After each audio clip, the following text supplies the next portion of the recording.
ನಮಸ್ಕಾರ. ನನ್ನ ಜೊತೆ ಇವತ್ತು ಕೇಂದ್ರ ಮಂತ್ರಿ ವೀರಪ್ಪ ಮೊಯ್ಲಿಯವರಿದ್ದಾರೆ. ಭಾಳ ಮುಖ್ಯವಾಗಿ ಹೇಳಬೇಕಾಗಿರೋದು, ಚುನಾವಣೆ ಘೋಷಣೆ ಆಗಲಿಕ್ಕೆ ಮುಂಚೆ ವೀರಪ್ಪ ಮೊಯ್ಲಿಯವರು ಒಬ್ಬ ಮಂತ್ರಿಯಾಗಿ ತೆಗೆದುಕೊಂಡಂಥ ಎರಡು ಪ್ರಮುಖ ನಿರ್ಧಾರಗಳು ವಿವಾದಕ್ಕೆ ಕಾರಣ ಆಗಿತ್ತು. ಚುನಾವಣೆಯ ಸಂದರ್ಭದಲ್ಲಿ ಇನ್ನು 3 ಕಾರಣಗಳಿಗೆ ಅವರು ಸುದ್ದಿಯಾಗಿದ್ದರು. ಮಂತ್ರಿಯಾಗಿ ತೆಗೆದುಕೊಂಡಂಥ ನಿರ್ಧಾರಗಳ ಪೈಕಿ ಪರಿಸರ ಸಚಿವರಾಗಿ ಅವರು ತಗೊಂಡಂಥ ವೆಸ್ಟರ್ನ್ ಘಾಟ್ ಬಗೆಗಿನ ನಿರ್ಧಾರ ಮತ್ತು ಈಗಾಗಲೇ ಅರವಿಂದ್ ಕೇಜ್ರಿವಾಲ್ ಅವರು ರಾಷ್ಟ್ರೀಯ ಮಟ್ಟದಲ್ಲಿ ಸುದ್ದಿ ಮಾಡಿರುವಂಥ ಗ್ಯಾಸ್ ಪ್ರೈಸ್ ವಿವಾದ. ರಾಜ್ಯಕ್ಕೆ ಬರೋದಾದರೆ ಪ್ರೈಮರೀಸ್, ಕಾಂಗ್ರೆಸ್ ಪ್ರೈಮರೀಸ್ ದಕ್ಷಿಣ ಕನ್ನಡದಲ್ಲಿ ಯಾಕೆ ಪ್ರೈಮರೀಸ್ ಬಂತು ಅನ್ನೋ ವಿಚಾರ, ಎತ್ತಿನಹೊಳೆ ವಿಚಾರ ಮತ್ತು ಟಿಕೆಟ್ ವಿಚಾರ. ವೀರಪ್ಪ ಮೊಯ್ಲಿಯವರಿಗೆ ಟಿಕೆಟ್ ಸಿಗಲಿಕ್ಕೆ ಯಾಕೆ ತಡ ಆಯಿತು ಅನ್ನೋದ್ರ ಬಗ್ಗೆನೇ ಅನೇಕ ವಿವಾದಗಳು ಹುಟ್ಕೊಂಡಿದ್ವು. ಅದರ ಜೊತೆಗೆ ತಳಕು ಹಾಕ್ಕೊಂಡು ಟಿಕೆಟ್ ಸಿಕ್ಕ ನಂತರ ಬಂದಿದ್ದು ಎದುರಾಳಿಯಾಗಿ HD ಕುಮಾರಸ್ವಾಮಿ ಅವರು ಬಂದು ನಿಂತಾಗ. ನಾನು ಈ ಎಲ್ಲ ವಿಚಾರಗಳ ಬಗ್ಗೆ ಚರ್ಚೆ ಮಾಡ್ತೇನೆ. ವೀರಪ್ಪ ಮೊಯ್ಲಿಯವರೇ, ಕಾರ್ಯಕ್ರಮಕ್ಕೆ ಸ್ವಾಗತ. Welcome to the show. ನನಗೆ ಕುತೂಹಲ ಇರೋದು, ಇದು ತಾವಲ್ಲಿ ಪುನರಾಯ್ಕೆ ಬಯಸಿ ಹೋಗ್ತಾ ಇದ್ದೀರಿ ಚಿಕ್ಕಬಳ್ಳಾಪುರ ಕ್ಷೇತ್ರಕ್ಕೆ. ಏನು ಕೇಳ್ತೀರಿ ಈಗ ತಾವು ಹೋಗಿ? ಯಾವ ವಿಷಯವನ್ನು ಮುಂದಿಟ್ಕೊಂಡು ತಾವು ಪ್ರಚಾರ ಮಾಡ್ತೀರಿ? ಈಗ ನಾನು ಸೇರಿದಂಥ ಭಾರತ ರಾಷ್ಟ್ರೀಯ ಕಾಂಗ್ರೆಸ್ ಬಗ್ಗೆನೇ ಹೇಳತಕ್ಕಂಥದ್ದು ಸಾಕಷ್ಟು ಇದೆ. ಸುಮಾರು 130 ವರ್ಷಗಳ ದೊಡ್ಡ ಪರಂಪರೆ ಮತ್ತು ಇತಿಹಾಸವನ್ನು ಕರ್ನಾಟಕದಲ್ಲಿ ಮತ್ತು ರಾಷ್ಟ್ರ ಮಟ್ಟದಲ್ಲಿ ಪಡೆದಂಥ ಪಕ್ಷದ ಸಾಧನೆಗಳು, ಪಕ್ಷದ ವರ್ಚಸ್ಸು, ಇದರ ಬಗ್ಗೆ ಹೇಳ್ತಕ್ಕಂಥ ಅದು ಸಾಮಾನ್ಯ ಎಲ್ಲ ಚುನಾವಣೆಯಲ್ಲೂ ಅದು ಮುಖ್ಯ. ನಿಮ್ಮ ಮುಂದಿರುವಂಥ ನಮ್ಮಲ್ಲಿ ಮೇಜರ್ ಇಶ್ಯೂ ಏನೇ ನಮ್ಮಲ್ಲಿ ನಾವು ಈ ಕ್ಷೇತ್ರವನ್ನು ನಾನು ಯಾವಾಗಲೂ ಕೂಡ ಯಾವುದೇ ಒಂದು ನನ್ನ ಮೊದಲಿಂದಲೂ ಅಷ್ಟೇ ನಾನು ಬಯಸುವಂಥದ್ದು ಚುನಾವಣೆಯನ್ನೇ. ಯಾಕಂದರೆ ಕಾರ್ಕಳದಲ್ಲಿ ಕೂಡ ನಾನು 6 ಬಾರಿ ಸತತವಾಗಿ ನಿರಂತರವಾಗಿ ಸ್ಪರ್ಧಿಸಿ ನಾನು ಗೆದ್ದಿದ್ದೇನೆ. ಅಲ್ಲಿ ಕಾರ್ಕಳದಲ್ಲಿ ಸೋತಂಥ ಪ್ರಸಂಗಗಳೇ ಇಲ್ಲ. ಆದರೆ ನಾನು ಆ ಜನರ ಬಗ್ಗೆ ವಿಶೇಷವಾದಂಥ ಆಸಕ್ತಿ ತಗೊಳ್ತೇನೆ. ಊರಿನ ಅಭಿವೃದ್ಧಿ ಬಗ್ಗೆ ಭಾಳ ಆಸಕ್ತಿ ತಗೊಳ್ತೇನೆ. ಜನಗಳ ಬದುಕಿನ ಬಗ್ಗೆ ವಿಶೇಷವಾದಂಥ ಆಸಕ್ತಿ ತಗೊಳ್ತೇನೆ. ಅದೇ ಪ್ರಕಾರ ನಮ್ಮ ಈ ಚಿಕ್ಕಬಳ್ಳಾಪುರ ಕ್ಷೇತ್ರ ಕೂಡ ಭಾಳ ಉತ್ತಮವಾದಂಥ ಒಂದು ಶ್ರೇಷ್ಠವಾದಂಥ ಒಂದು ಉತ್ತಮ ಪರಂಪರೆ. ಅಂದರೆ ಕಾಂಗ್ರೆಸ್ ಪಕ್ಷ ಯಾವಾಗಲೂ ಕೂಡ ಒಂದು ಸಾರಿ ಬಿಟ್ಟರೆ ಜಾಲಪ್ಪನವರ ಮತ್ತು ಸಾಮಾನ್ಯವಾಗಿ ಸತತವಾಗಿ ನಿರಂತರವಾಗಿ ಕಾಂಗ್ರೆಸ್ ಪಕ್ಷವೇ ಆರಿಸಿಕೊಂಡು ಇಲ್ಲಿ ಬಂದಿದೆ. ಬಟ್ ಅದನ್ನು ಕಳೆದ ಒಂದು ಅವಧಿಯಲ್ಲಿ ನಾವು ಕಾರ್ಕಳಕ್ಕೆ ಏನೇನೆಲ್ಲ ಮಾಡಿದಿರಿ ಅಂತ ತಾವು ಹೇಳಿದಿರಿ. ಜನರ ಬಗ್ಗೆ ಕಾಳಜಿ ಇಟ್ಕೊಂಡು ಕೆಲಸ ಮಾಡಿದ್ದೀನಿ ಅಂತ ನೀವು ಗುರುತಿಸಬಹುದಾದಂಥ ಕಾಂಟ್ರಿಬ್ಯೂಷನ್ ಟು ಚಿಕ್ಕಬಳ್ಳಾಪುರ ಏನು ಸರ್? ಈಗ ಹಲವಾರು ಅದರ ಬಗ್ಗೆ ಒಂದು ಸಂಪೂರ್ಣವಾದಂಥ ಪುಸ್ತಕ ಮೇಜರ್ ಆಗಿ ಮುಖ್ಯವಾಗಿ ಎತ್ತಿನಹೊಳೆಯನ್ನು ಬಿಟ್ಟು ಎತ್ತಿನಹೊಳೆಗೆ ಕೂಡ ಪ್ರಮುಖ. ಯಾಕಂತ ಹೇಳಿದರೆ ಮೊದಲಿಂದಲೂ ಕೂಡ ನಾನು ಚುನಾವಣೆ ಆದ 2009ರಿಂದಲೂ ಕೂಡ ಅಲ್ಲಿ ಕುಡಿಯುವ ನೀರಿನ ಒಂದು ಅತ್ಯಂತ ಪ್ರಕ್ಷುಬ್ಧವಾದಂಥ ಪರಿಸ್ಥಿತಿ. ಅಲ್ಲಿ ಮುಖ್ಯವಾದಂಥ ನಮ್ಮ ಕ್ಷೇತ್ರದಲ್ಲಿ ಬಾಗೇಪಲ್ಲಿ ಇದೆ, ಗುಡಿಬಂಡೆ ಇದೆ, ಗೌರಿಬಿದನೂರಿದೆ ಮತ್ತು ನಮ್ಮ ಮುಖ್ಯವಾಗಿ ಚಿಕ್ಕಬಳ್ಳಾಪುರದಲ್ಲಿ ಅಲ್ಲಿ ಭಾಳ ಫ್ಲೋರೈಡ್ ಇದೆ. ಫ್ಲೋರೈಡಿಂದ ಏನಂದರೆ 15 ವರ್ಷದ ಮಕ್ಕಳು ಕೂಡ 60-70 ವರ್ಷದ ವಯಸ್ಸಿನ ಕಾಣ್ತಾರೆ. ಅತ್ಯಂತ ಭೀಕರ, ಅದನ್ನು ನೋಡಲಿಕ್ಕೆ ಆಗೋದಿಲ್ಲ. ನಾನೊಂದು ಶಾಲೆ ನಡೆಸ್ತಾ ಇದ್ದೇನೆ, ಕಿಸಾನ್ ಸಭಾ ಟ್ರಸ್ಟ್ ವತಿಯಿಂದ ಮಹಾತ್ಮ ಗಾಂಧಿ ವಸತಿ ಪ್ರೌಢಶಾಲೆ ಅಂತೇಳಿ. ಅಲ್ಲಿ ನಾವು ಸಾಮಾನ್ಯವಾಗಿ 7ನೇ ಕ್ಲಾಸ್ ಆದಮೇಲೆ ಶಾಲೆ ಮುಂದುವರಿಸಲಾಗದೆ ಅತ್ಯಂತ ಕಡು ಬಡವರು, ಅನಾಥರು, ಅವರಿಗೆ ಸೀಮಿತವಾದಂಥ ಒಂದು ಯಾವುದೇ ಫೀಸನ್ನು ಚಾರ್ಜ್ ಮಾಡಿದೆ ನಾವು ರನ್ ಮಾಡಿ. ಅದರಲ್ಲಿ ಎರಡನೇ ಅಥವಾ 3ನೇ ಮಗು ಅಂಗವಿಹೀನ. ಸೊ ನೀರಿನ ಸಮಸ್ಯೆ ಈ ಭಾಗದಲ್ಲಿ ಪ್ರಕ್ಷುಬ್ಧವಾಗಿದೆ, ಅನೇಕ ದಶಕಗಳಿಂದ ಇದೆ. ಹೌದು, ಅನೇಕ ದಶಕದಿಂದ ಪ್ರತಿಯೊಬ್ಬರು ಕೂಡ ಪ್ರತಿ ಚುನಾವಣೆಯಲ್ಲೂ ಕೂಡ ಎಂ ಪಿ ಚುನಾವಣೆ ನಿಂತಾಗ ನಾವು ಮಾಡ್ತೀವಿ. ನಾನು I was coming to that. ನೀವೇ ಹೇಳಿದ್ರಿ ಪ್ರಾರಂಭದಲ್ಲಿ ಕಾಂಗ್ರೆಸ್ಸನ್ನು ಕೈ ಹಿಡಿದುಕೊಂಡೇ ಬಂದಿರುವಂತಹ ಕ್ಷೇತ್ರ ಚಿಕ್ಕಬಳ್ಳಾಪುರ. ಹೌದು. ಜಾಲಪ್ಪನವರ ಅವಧಿಯನ್ನು ಬಿಟ್ಟರೆ ಒಮ್ಮೆ. ಸೊ ಉದ್ದಕ್ಕೂ ಕಾಂಗ್ರೆಸ್ಸಿನ ಏನೋ ಪ್ರತಿನಿಧಿಗಳೇ ಅಲ್ಲಿದ್ದಾರೆ. ಹೌದು. ಇಷ್ಟು ದಶಕಗಳಾದರೂ ಕುಡಿಯೋ ನೀರಿಗೆ ಒಂದು ಶಾಶ್ವತವಾದ ಯೋಜನೆ ಮಾಡಿಕೊಡ್ಬೇಕಲ್ಲಿ ಮಾಡಲಿಕ್ಕೆ ಯಾಕೆ ತಮ್ಮ ಪಕ್ಷದವ್ರಿಗೆ ಅದು ಪಕ್ಷದ ವಿಫಲತೆ ಅಂತ ಹೇಳೋದಿಲ್ಲ, ಅಷ್ಟು ಸುಲಭನೂ ಇರಲಿಲ್ಲ ಅಲ್ಲಿ. ಯಾಕಂದರೆ ಕಾವೇರಿ ನದಿ ನೀರು ತರಲಿಕ್ಕೆ ಕಾವೇರಿ ನದಿಯಲ್ಲಿ ನೀರಿಲ್ಲ. ಎರಡನೇದಾಗಿ ಹೇಮಾವತಿಯನ್ನು ತರಲಿಕ್ಕೂ ಕೂಡ ಅಲ್ಲಿ ಅಸಾಧ್ಯ ಆಗಿದೆ. ಮತ್ತು ಉಳಿದದ್ದು ಯಾವುದು ಪರಮಶಿವ ಅಂತೇಳಿ ಇಂಜಿನಿಯರು ನೇತ್ರಾವತಿಯ ತಿರುವು ಯೋಜನೆ ಮಾಡಬೇಕು ಅಂತ. ನೇತ್ರಾವತಿಯ ತಿರುವು ಯೋಜನೆ ಮಾಡೋದು ಅಷ್ಟು ಸುಲಭ ಇಲ್ಲ. ಅದಕ್ಕೆ ನಾನಾ ರೀತಿಯಾದಂಥ ತೊಂದರೆಗಳಿದೆ. ಒಂದನೇದಾಗಿ ಅದು ಆ ಭಾಗದಲ್ಲಿ ಕೂಡ ವಿರುದ್ಧ ಇದೆ. ಜಿಲ್ಲೆಯನ್ನೇ ಎದುರು ಹಾಕಿಕೊಂಡು ಯೋಜನೆ ಮಾಡಿ ನಾನು ಹೇಳಲಿಲ್ಲ ಅದು ತಿರುವು ಯೋಜನೆ. ಆಮೇಲೆ ಎರಡನೇದು ಏನಂತ ಹೇಳಿದರೆ ಪಶ್ಚಿಮ ಘಟ್ಟ ಏನಿದೆ ಅದು ಸಹ್ಯಾದ್ರಿ ಬೆಟ್ಟ, ಅಲ್ಲಿ ಈಗ ಅದು ವರ್ಲ್ಡ್ ಹೆರಿಟೇಜ್ ಆಗಿ ಕೂಡ ಪರಿವರ್ತನೆ ಆಗಿದೆ. ಅಲ್ಲಿ ನಾವು ವಿನಾಯಿತಿಯನ್ನು ತಗೊಂಡು ಅದು ಕೂಡ ನೀರಾವರಿಗೆ ನೀರನ್ನು ತರತಕ್ಕಂಥದ್ದು, ಅದು ಒಂದು ರೀತಿಯಲ್ಲಿ ಭಾಳ ಜಿಗುಟಾದಂಥ ಸಮಸ್ಯೆ. ಆಮೇಲೆ ನಾನು ಹಿಂದೆ ಬಸವರಾಜ ಬೊಮ್ಮಾಯಿ ಅಂತೇಳಿ BJP ಸರ್ಕಾರ ಇರುವಾಗ ಒಬ್ಬರು ನೀರಾವರಿ ಸಚಿವರಿದ್ದರು.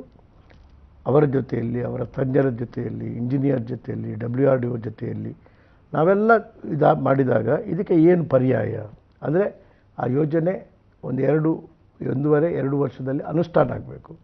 ಇನ್ನೊಂದು 30 ನೀರಾವರಿ ಆದರೆ ಒಂದು 30-40 ವರ್ಷ ಆದರೂ ಕೂಡ ಆ ನೀರು ಬರಲಿಕ್ಕೆ ಆಗಬೇಕು. ಅದಕ್ಕಿಂತ ಮೊದಲು ಆಗೋದಿಲ್ಲ ವ್ಯಾವಹಾರಿಕವಾಗಿ. ಅದಕ್ಕಾಗಿ ನಾವೆಲ್ಲ ಚರ್ಚೆ ಮಾಡಿದ ಮೇಲೆ ಈಗ ಅಲ್ಲಿ ಕೆಲವು ಹೊಂಡಗಳಿವೆ. ಎತ್ತಿನ ಹೊಳೆ ಅದರಲ್ಲಿ ಒಂದಿದೆ ಅಲ್ಲ, ಒಂದು 4 ಹೊಂಡಗಳು. ಕರೆಕ್ಟ್. ಎತ್ತಿನ ಹೊಳೆ ಒಂದು. ಅಲ್ಲಿಂದ ತಿಂಗಳಿಗೆ ಮಳೆಗಾಲದ ಸಮಯದಲ್ಲಿ 5 ತಿಂಗಳ ಕಾಲ ಆ ನೀರನ್ನು ಎತ್ತಿ ನಾವು ಏತ ನೀರಾವರಿ ಮೂಲಕ ಅದನ್ನು ಪೈಪುಗಳ ಮೂಲಕ ಕೆಲವು ಕಡೆ ಕಾಲುವೆಗಳ ಮೂಲಕ ಗುರುತ್ವಾಕರ್ಷಣ ಪ್ರಕಾರ ಇಲ್ಲಿ ತರಲಿಕ್ಕೆ ಸಾಧ್ಯ ಇದೆ.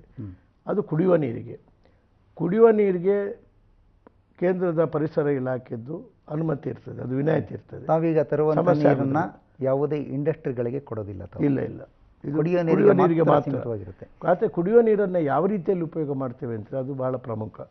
ನಮ್ಮಲ್ಲಿರೋ ಎಲ್ಲ ಕೆರೆಗಳಿಗೆ ನೀರನ್ನು ತುಂಬಿಸ್ತೇವೆ ನಾವು. ಆಮೇಲೆ ಹೆಸರುಘಟ್ಟ, ತಿಪ್ಪಗೊಂಡನಹಳ್ಳಿ ಬೃಹತ್ ಆದಂಥ ಕೆರೆಗಳಿಗೂ ಕೂಡ ಈ ನೀರನ್ನು ತುಂಬಿಸ್ತೇವೆ. ಅಲ್ಲಿ 34 TMC ನೀರು ಬರೋದಿದ್ರೆ ಅದು ರೆಕವರೇಬಲ್, ಅಂದರೆ ನೀರು ಸಿಗುವಂಥದ್ದು, ಬಳಕೆಗೆ ಸಿಗಬೇಕಾದಂಥ ನೀರು 24 TMC ನೀರು. ನಿಜಾನ ಸರ್? ಅದು ನಿಜ. ಅದು ಸಾಕಷ್ಟು ಒಂದಲ್ಲ. ಅದಕ್ಕೆ ಎಷ್ಟು ಮಳೆ ಬರಬೇಕಾಗುತ್ತೆ? ನಮಗೆ 24 TMC ನೀರು ಸಿಗಬೇಕು ಅಂದರೆ ಎವರೇಜ್ ಲೀನ್ ಅತ್ಯಂತ ಕಡಿಮೆ ಮಳೆ ಬರುವುದನ್ನೇ ಪರಿಶೀಲನೆ ಮಾಡಿ ನಾವು ತಂದಿದ್ದೇವೆ. ನನ್ನ ಹತ್ರ ಇರೋ ದಾಖಲೆ ಪ್ರಕಾರ ಒಂದು ವಿಷಯ ತಮ್ಮ ಗಮನಕ್ಕೆ ತಂದುಬಿಡ್ತೇನೆ. ನನ್ನ ಹತ್ರ ಇರೋ ದಾಖಲೆ ಪ್ರಕಾರ, ಸರ್ಕಾರಿ ಅಂಕಿಅಂಶಗಳ ಪ್ರಕಾರ ಸುಮಾರು 3000 ಮಿಲಿಮೀಟರ್ ಮಳೆ ಎತ್ತಿನಹೊಳೆ ಪ್ರದೇಶದಲ್ಲಿ ಬರುತ್ತೆ. ಖಾಸಗಿ ಮಾಪನದ ಪ್ರಕಾರ 6000 ಮಿಲಿಮೀಟರ್ ಅಂತ ಇದೆ. ತಾವು ಯಾವುದನ್ನು ಲೆಕ್ಕಕ್ಕೆ ತಗೊಂಡಿದ್ದೀವಿ? ಅದರ ವಿವರವಾಗಿ ನಾನು ಹೇಳಲಿಕ್ಕೆ ಹೋಗೋದಿಲ್ಲ. ಆದರೆ ಒಂದು ವಿಚಾರ ತಮ್ಮ ಗಮನಕ್ಕೆ ತರುವುದಂತ ಹೇಳಿದರೆ, 5 ವರ್ಷದಿಂದ ಯಡಿಯೂರಪ್ಪನವರ ಕಾಲದಿಂದ, ಸದಾನಂದ ಗೌಡರ ಕಾಲದಿಂದ, ಜಗದೀಶ್ ಶೆಟ್ಟರ ಕಾಲದಿಂದಲೂ ಕೂಡ ಇದರ ಬಗ್ಗೆ ಸಾಕಷ್ಟು, ಮೊದಲು ಬರೀ ಎತ್ತಿನ ಹೊಳೆ ಹೊಂಡದಿಂದ ಮಾತ್ರ ತರುವುದಂತೇಳಿತ್ತು. ಆಮೇಲೆ ಅದು ಸಾಕಾಗೋದಿಲ್ಲ ಅಂಥೇಳಿ ಈ 4 ಹೊಂಡಗಳಿಂದ ತರುವುದಂತೇಳಿ ಆಮೇಲೆ ನಿರ್ಣಯ ಆಯಿತು. ಈಗ ಯಾಕೆ ಈ ಪ್ರಶ್ನೆ ಬರುತ್ತೆ ಅಂತಂದರೆ, ಇದಕ್ಕೆ ಒಂದು ರಾಜಕೀಯ ಸ್ವರೂಪ ಬಂದಿದೆ, ಅದನ್ನು ತಾವು ಒಪ್ಕೊಳ್ತೀರಿ. ಅದಕ್ಕೆ ಶಂಕುಸ್ಥಾಪನೆಯಾದಂಥ ಸಂದರ್ಭ, ಟೈಮಿಂಗ್ ಆಫ್ ದ ಲಾಂಚ್, ಚುನಾವಣೆ ಇನ್ನೇನು ಬರ್ತಾ ಇದೆ, ಹೊತ್ತಲಲ್ಲಿದೆ ಅನ್ನುವಾಗ ಶಂಕುಸ್ಥಾಪನೆ ಆಗುತ್ತೆ. ಅದರ ಪ್ರಾಕ್ಟಿಕಲ್ ಅಪ್ಲಿಕೇಶನ್ ಬಗ್ಗೆ ಅನೇಕ ವಾದಗಳಿದ್ದಾಗ ಕೂಡ ಅದಕ್ಕೆ ಸರಿಯಾದ ಕನ್ವಿನ್ಸಿಂಗ್ ಆದ ಒಂದು ಉತ್ತರವನ್ನು ಸಾರ್ವಜನಿಕವಾಗಿ ಕೊಡೋದಕ್ಕೆ ಮುಂಚೆನೇ ಶಂಕುಸ್ಥಾಪನೆ ಆಗಿಬಿಡುತ್ತೆ. ಕ್ಷಮಿಸಿ, ಇದು ಮಾಹಿತಿ ಗೊತ್ತಿಲ್ಲದವರು ಹೇಳ್ತಕ್ಕಂಥ ಮಾತು. ಇದರ ಬೆಳವಣಿಗೆಯನ್ನು ಕಂಡವರು ಈ ಮಾತನ್ನು ಹೇಳುವುದಿಲ್ಲ. ತಾವು ಸ್ವಲ್ಪ ಸಮಯ ಕೊಟ್ಟರೆ ನಮ್ಮ ಇದ್ರ ಬಗ್ಗೆ ಸಾಕಷ್ಟು ತಜ್ಞರ WRDO ಹೇಳಿದೆ, ಸಾಕಷ್ಟು ತಜ್ಞರ ಅಭಿಪ್ರಾಯ ಪಡೆದ ಮೇಲೆ ಇದು ಸ್ವರೂಪಗೊಂಡಿದೆ.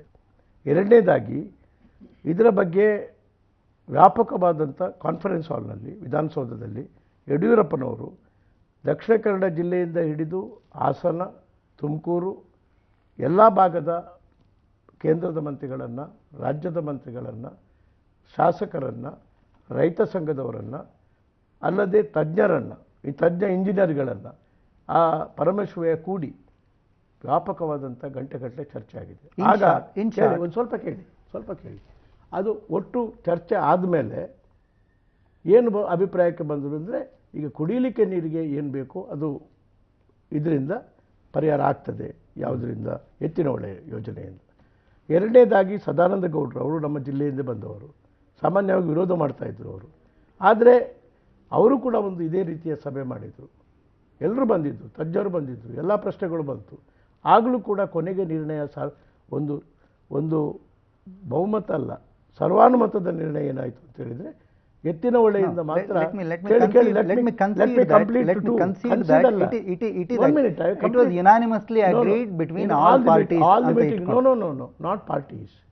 ಪಾರ್ಟೀಸ್ ಎವ್ರಿಬಡಿ, ತಜ್ಞರು, ರೈತ ಸಂಘದವರು ಎಲ್ಲರೂ ಕೂಡ.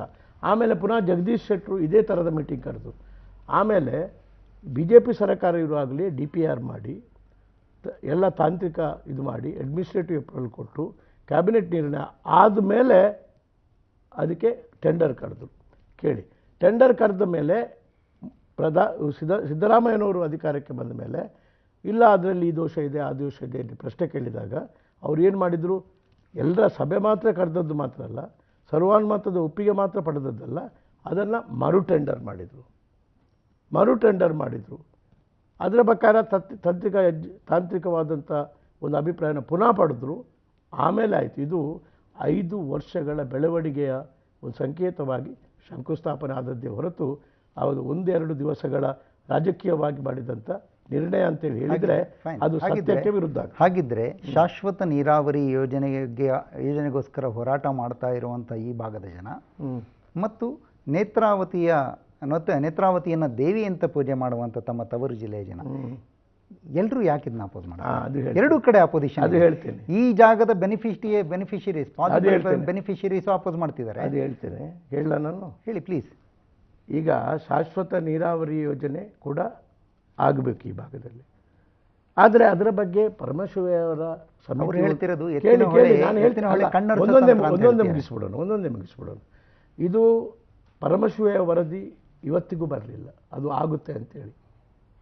ಇದರಿಂದ ನೇತ್ರಾವತಿಯ ತಿರುವು ಯೋಜನೆಯಿಂದ ನೀರಾವರಿ ಯೋಜನೆ ಆಗ್ತದೆ ಎಂಬುದಕ್ಕೆ ಇವತ್ತು ಅಭಿಪ್ರಾಯ ಬರಲಿಲ್ಲ. ನೇತ್ರಾವತಿ ತಿರುವು ಯೋಜನೆ ಅಂತ ಹೇಳಿದರೆ ದಕ್ಷಿಣ ಕನ್ನಡದ ಜನ ಉರಿದು ಬೀಳ್ತಾರೆ ಅಂತ ಇದರ ಹೆಸರನ್ನ ಎತ್ತಿನ ಹೊಳೆ ಅದು ತಪ್ಪ ಯೋಜನೆ ಅಂತ ಮಾಡಿ, ಅದು ಪೂರ್ತಿ ತಪ್ಪ ಅಭಿಪ್ರಾಯ. ನೇತ್ರಾವತಿ ತಿರುವು ಯೋಜನೆ ನೀರಾವರಿಗೆ ಇವತ್ತು ಬರಬೇಕು ಅಂತೇಳಿ ಹೇಳತಕ್ಕಂಥ ವಿಚಾರದಲ್ಲಿ ತಾಂತ್ರಿಕ ವರದಿ ಅಂತಿಮವಾದ್ದು ಇವತ್ತು ಬರಲಿಲ್ಲ. ಅದೇ ಸಂದರ್ಭದಲ್ಲಿ ಕುಡಿಯುವ ನೀರಿನ ಯೋಜನೆ ಏನು ಎತ್ತಿನ ಹೊಳೆ ಮತ್ತು ಅದಕ್ಕೆ ಸಂಬಂಧಪಟ್ಟಂಥ 4-5 ಹೊಂಡಗಳೇನಿದೆ ಅದರ ಬಗ್ಗೆ ಸಾರ್ವತ್ರಿಕವಾದಂಥ ಅಭಿಪ್ರಾಯ ಒಡಗೂಡಿ ಬಂತು. ಕೇಳ್ತೇನೆ, ಅವರು ಒಪ್ಪಿದ್ದಾರೆ. ಯಾರು ಹೋರಾಟ ಮಾಡ್ತಾಯಿದ್ರು ನೀರಾವರಿ ಅವರು ಒಪ್ಪಿದ್ದಾರೆ ಸಭೆಯಲ್ಲಿ. 1 ಸಾರಿ ಅಲ್ಲ 4 ಸಾರಿ ಒಪ್ಪಿದ್ದಾರೆ. ಅನಂತರ ಎತ್ತಿನ ಹೊಳೆ ಯೋಜನೆಯ ಬಗ್ಗೆ ನೀವು ಸ್ವಲ್ಪ ನಿಮ್ಮ ರೆಕಾರ್ಡ್ಗಳನ್ನು ದಾಖಲೆಗಳನ್ನು ಸ್ವಲ್ಪ ನೋಡಿದರೆ, ನೀವು ಪತ್ರಿಕೆಯದ್ದು ಯಾರು ವಿರೋಧ ಮಾಡಲಿಲ್ಲ. ವಿರೋಧ ಯಾವಾಗ ಮಾಡಿದ್ದು ಅಂತೇಳಿದರೆ, ಮೊನ್ನೆ ನಿಮ್ಮ ಶಂಕುಸ್ಥಾಪನೆ ಅಲ್ಲಲ್ಲ ಕೇಳಿ, ವಿರೋಧ ಯಾವಾಗ ಮಾಡಿದ್ದು ಅಂತೇಳಿದರೆ, ನಾನು ಇಲ್ಲಿ ಚುನಾವಣೆ ಘೋಷಣೆ ಆದಮೇಲೆ, ನಾನು ಇಲ್ಲಿ ಓಟಿಗೆ ನಿಲ್ತೇನೆ ಅಂತ ಹೇಳಿದ ಮೇಲೆ, ನನ್ನ ಮಗ ಹರ್ಷ ಮೊಯ್ಲಿ ಅಲ್ಲಿ ಪ್ರೈಮರಿಗೆ ನಿಲ್ತೇನೆ ಅಂತ ಹೇಳಿದ ಮೇಲೆ ಈ ಪ್ರಶ್ನೆ ಉದ್ಭವ ಆಯಿತು. ಆದರೆ ಯಾವ ಹೋರಾಟ ಸಮಿತಿ ಅಂತೇಳಿ ಅಲ್ಲಿತ್ತು ಅವರು ಎತ್ತಲಿಲ್ಲ. ಕೆಲವರು ಒಬ್ಬ ವ್ಯಕ್ತಿ ಅಥವಾ 2-3 ವ್ಯಕ್ತಿಗಳು ಇದನ್ನು ಎತ್ತಿದ್ರು. ನೇತ್ರಾವತಿ ತಿರುವು ಯೋಜನೆಗೆ ಪೇಜಾವರ ಮಠ ಸ್ವಾಮಿಗಳು ವಿರುದ್ಧ ಮಾಡಿದರು, ಮಾನ್ಯ ವೀರೇಂದ್ರ ಹೆಗ್ಡೆಯವರು ವಿರುದ್ಧ ಮಾಡಿದರು. ಆದರೆ ಎತ್ತಿನ ಹೊಳೆ ಯೋಜನೆಯನ್ನು ಕುಡಿಯುವ ಯೋಜನೆ ಬಂತು, ಅದಕ್ಕೆ ಯಾರೂ ವಿರೋಧ ಮಾಡಲಿಲ್ಲ. ಎತ್ತಿನ ಹೊಳೆ ಯೋಜನೆ ಶಂಕುಸ್ಥಾಪನೆ ಆಗದೆ ಹೋಗಿದ್ದಿದ್ರೆ ವೀರಪ್ಪ ಮೊಯ್ಲಿಯವರಿಗೆ ಚುನಾವಣೆ ಎದುರಿಸಲಿಕ್ಕೆ ವಿಷಯಗಳ